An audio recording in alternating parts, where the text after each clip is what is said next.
Si Dayanara Torres Delgado isa sa mga pinakatanyag na mukha sa kasaysayan ng pandaigdigang ugnayang pampaganda at industriya ng telebisyon. Kilala bilang Miss Universe 1993, ang kanyang pangalan ay hindi lamang nag-iwan ng marka sa kanyang tinubuang bayan, kundi naging isang mahalagang bahagi rin ng kasaysayan ng kulturang pop sa Pilipinas. Isinilang si Dayanara Torres Delgado noong Oktubre 28, 1974 sa bayan ng Toa Alta, Puerto Rico. Lumaki siya sa isang payak ngunit napakahigpit at mapagmahal na pamilya sa kabundukan ng Toa Alta. Ang kanyang kabataan ay malayo sa karangyaan.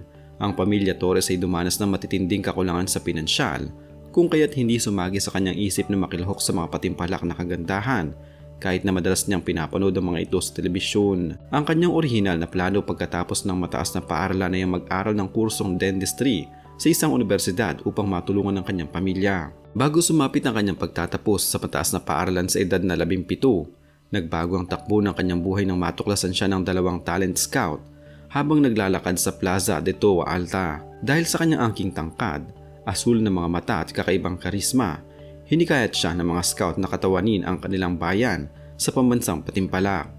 Noong taong 1992, lumahok siya sa Miss International kung saan nagtapos siya bilang isa sa mga semi-finalist. Noong Mayo 21, 1993, sa ginanap na ika-42 na edisyon ng Miss Universe sa Auditorio Nacional sa Mexico City sa Mexico, nasungkit ni Dayanara Torres ang korona sa edad na 18, na siyang nagluklok sa kanya bilang isa sa mga pinakabatang nagwagi sa kasaysayan ng patimpalak. Nagwagi siya laban sa mga pambata ng Colombia at Venezuela na nagdala ng labis na karangalan sa Puerto Rico at nagbukas ng pintuan para sa kanyang pandaigdigang katanyagan. Nakarating si Dayanara Torres sa Pilipinas noong Mayo 1994 upang isali ng kanyang korona sa kanyang kahalili sa ginanap na Miss Universe pageant sa Manila. Ang gabing yun ay naging simula ng isang malalim na ugnayan sa pagitan ng reyna at ng mga mamamayang Pilipino.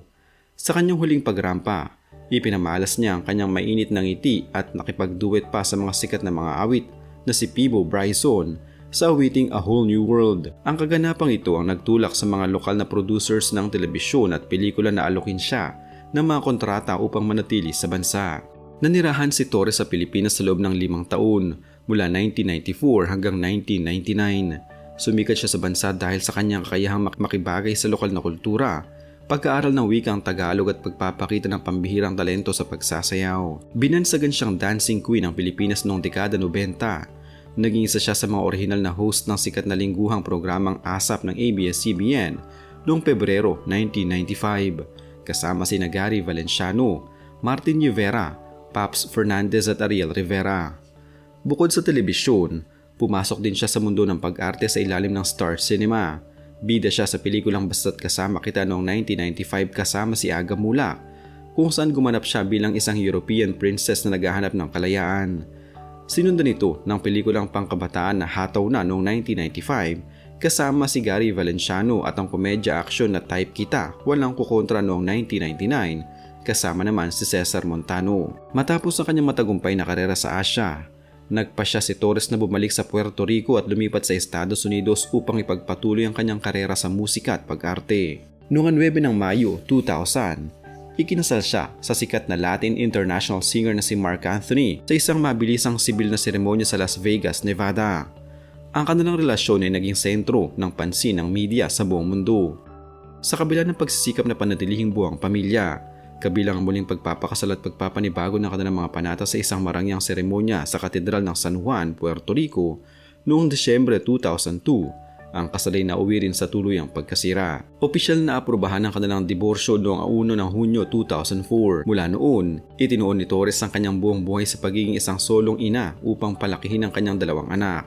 Ang buhay ni Dayanara Torres ay hindi naging ligtas sa mga kontrobersiya. Ang unang malaking kontrobersiya ay ang masakit na paghihiwalay nila ng aktor na si Aga Mulak noong 1998. Nagsimula ang kanilang relasyon noong 1994 habang ginagawa ang kanilang mga proyekto sa Pilipinas. Ang kanilang 4 na taong pagsasama ay tinuring ng publiko bilang isang kwentong engkanto at may mga ulat pa na nagpaplano na silang magpakasal at magpapatayo na ng bahay ang aktor para sa kanilang dalawa. Gayunpaman, noong 1998, biglang umalis si Torres patungong Puerto Rico nang walang malinaw na paliwanag sa publiko na nagdulot ng mga usap-usapan tungkol sa pagtataksil at matinding hindi pagkakaunawaan. Noong Pebrero 2017, sa isang panayam sa ANC Head Starts kasama si Karen Davila sa Maynila, Inamin ni Torres na labis siyang nasaktan sa paghihiwalay na iyon na nagtulak sa kanya sa pag-iimpake ng kanyang mga gamit at iwanan ng kanyang karera sa Pilipinas upang maghilom. Ang ikalawang kontrobersiya ay ang magulo at pabago-bagong takbo ng kasal nila ni Mark Anthony mula 2002 hanggang 2004. Pagkatapos ng kanilang kasal noong Mayo 2000, mabilis na pumasok sa malalim na krisis ang kanilang relasyon. Noong Hulyo 2002, opisyal silang naghiwalay sa unang pagkakataon dahil sa mga alingaw-ngaw ng kawalan ng katapatan ng mga awit. Upang maisalba ang relasyon, nagkaayos sila at nagdaos ng isang marangyang pagbabago ng panata noong Disyembre 2002 sa San Juan Cathedral. Ngunit noong Oktubre 2003, tuluyan ang lumayas si Torres sa kanilang tahanan at formal na naghain ng diborsyo noong Enero 20, 2004 sa Florida.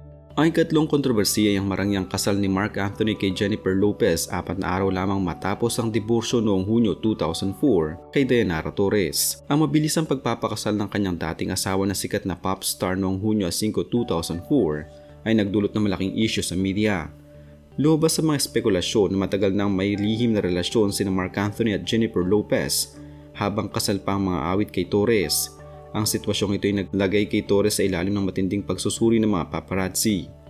Sa kabila ng sakit, pinili ni Torres na manahimik at hindi magsalita ng masama laban sa ama ng kanyang mga anak. Noong Pebrero 4, 2019, ibinahagi ni Dayanara Torres sa kanyang mga taga-subaybay sa Instagram ang isang malungkot na balita. Nasuri siya na may stage 3 metastatic melanoma, ang pinakamapanganib na uri ng cancer sa balat. Ang sakit ay nagmula sa isang malaking itim na nunal sa likod ng kanyang kanang tuhod na may hindi pantay na ibabaw. Inamin ni Torres na halos 7 taon niyang binaliwala ang nunal na ito dahil abala siya sa pagpapalaki ng kanyang mga anak at sa mga pag-aakalang ang melanoma ay isang simpleng sakit lamang na madaling gamutin. Ang kanyang dating kasintahan na si Luis Desposito ang paulit-ulit na nakiusap sa kanya na ipasuri ito sa dermatologist bago sila naghiwalay. Matapos ang biopsy, sumailalim si Torres sa 2 malalaking operasyon upang tanggalin ang nunal at ang mga apektadong lymph nodes sa kanyang binti. Ang mga operasyong ito ay nag-iwan ng 77 tahi mula sa kanyang binti, tuhod hanggang sa bahagi ng kanyang hita. Noong Marso 2019, sinimulan niya ang kanyang mahabang proseso ng gamutan na kinabibilangan ng radiation therapy at immunotherapy. Sa kabila ng matinding pisikal at emosyonal na sakit, naging bukas si Torres sa pagpapakita ng kanyang mga sesyon ng gamutan sa kanyang social media at ang kanyang katapangan ay nagbunga ng tinatawag na Dayanara Effect kung saan libo-libong mga Latino at mga tao sa iba't ibang bansa ang nahikayat na magpasurid sa kanilang mga dermatologist para sa maagang pagtuklas ng cancer sa balat. Tungkol sa kasalukuyang kalagayan ng kanyang sakit, si Dayanara Torres ay opisyal ng cancer-free. Noong Marso 24, 2020, natapos niya ang kanyang huling sesyon ng immunotherapy. Noong bonding iyon, ibinalita niya sa isang panayam sa pamamagitan ng Instagram Live kasama ang kanyang malapit na kaibigang Pilipino na si Pops Fernandez na ang lahat ng kanyang huling pagsusuri at pagsusuri sa lab ay nagpakita ng negatibong resulta para sa cancer.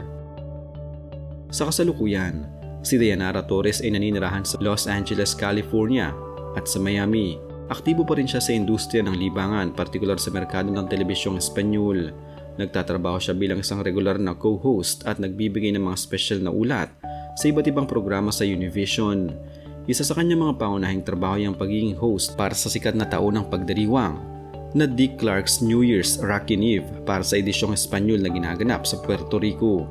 Naglingkod din siya bilang opisyal ng komentarista at hurado sa mga nakaraang edisyon ng Miss Universe pageant. Bukod sa kanyang karera sa telebisyon, ang kanyang pinakamalaking pinagkakaabalahan ay ang pilantropya at advokasya laban sa cancer.